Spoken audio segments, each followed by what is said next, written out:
Welcome to Brilliantly British. My name is Lawrence and today I'm going to show you how to make a rhubarb crumble tart. So, as I show you how, please sit back, relax with a cup of tea in hand, putting those feet of yours up to, and please enjoy this episode. Not forgetting to subscribe, of course. On the channel, we've shared our recipes for apple and rhubarb crumbles, one of which has already been reimagined in the form of this appetizing apple crumble tart.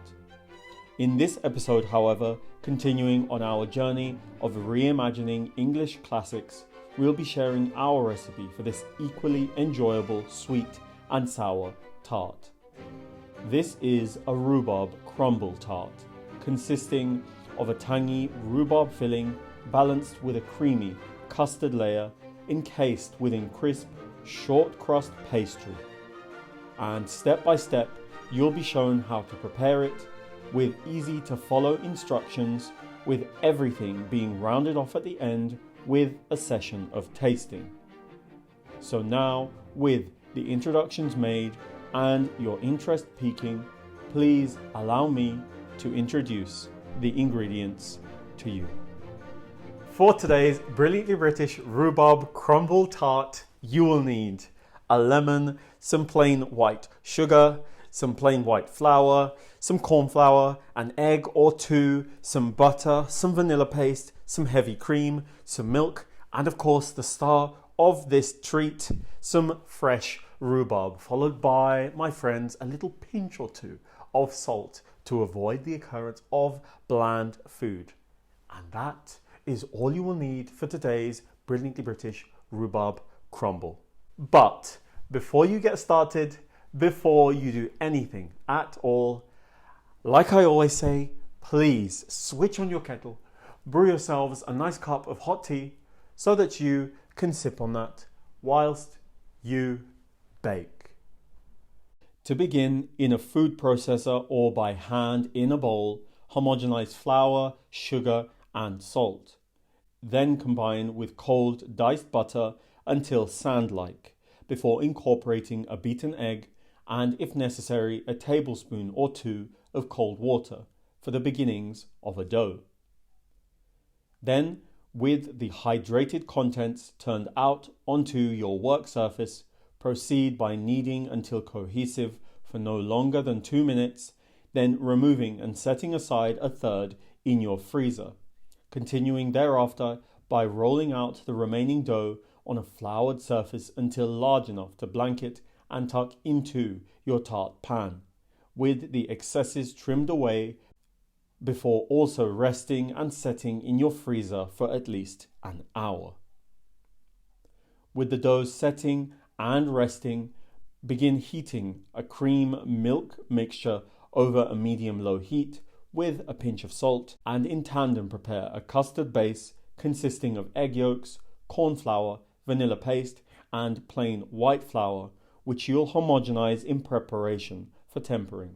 With the pot's contents beginning to steam, begin tempering your custard base by incrementally incorporating the hot liquid before returning the raw custard mixture to your pot to be cooked over a medium heat while being whisked constantly until just beginning to boil, at which point you'll want to switch off your source of heat, then quickly dissolve in sugar before turning out to be left to cool completely, ready for later on. After having recalled your pastry pan with your oven preheated, prick the base and sides of the pan, bedeck with grease-proof paper weighed down with rice or ceramic baking beans in my case, and bake blind at first, followed by a stint of baking uncovered, leaving you with time in between to rehydrate and relax with some Brilliantly British content in hand, making sure, of course, to like and subscribe. Thank you.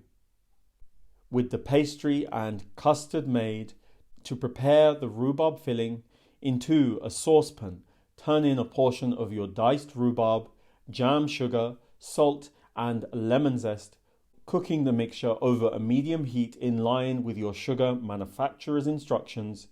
Then, with the ideal consistency and or temperature reached, with your source of heat switched off, with the contents still being hot, stir in your remaining diced rhubarb before turning in your tart base, followed by your now cooled custard. Then, after knocking to dislodge any pockets of air, grate the frozen third of pastry that was set aside earlier on, which should all be scattered atop the tart from the outside in before setting in your oven to bake, leaving you with yet more time to relax and rehydrate once more, not forgetting to like and subscribe. Thank you. The baked tart should be blonde with light brown highlights and should be left to cool completely before slicing and serving. And so now, with a fresh rhubarb crumble tart made and your interest peaking, I think it's high time for tasting, tasting, tasting. Are you ready? Are you steady? 3, 2, 1. Perfect.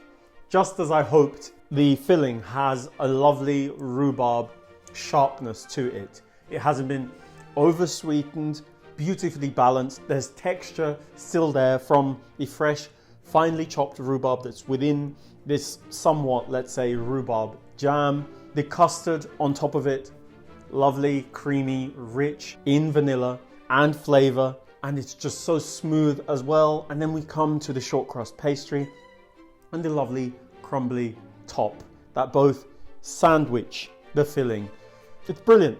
As I said in the introduction of this video, the best elements of a lovely rhubarb crumble and custard are all here. Just this time around, they've been encased beautifully. And please always have this with a lovely hot cup of tea. It's amazing.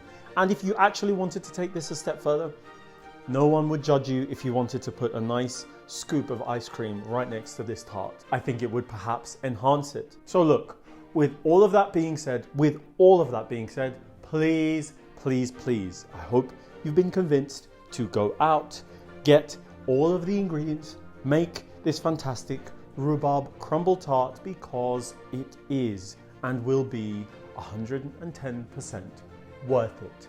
So please, please, please make this tart, please. Thank you, thank you, thank you all for allowing me to show you how to make a rhubarb crumble tart. Knowing that you loved this episode, don't forget to click on the like button, the subscribe button, and the notification button too, so that you don't miss any of our new releases.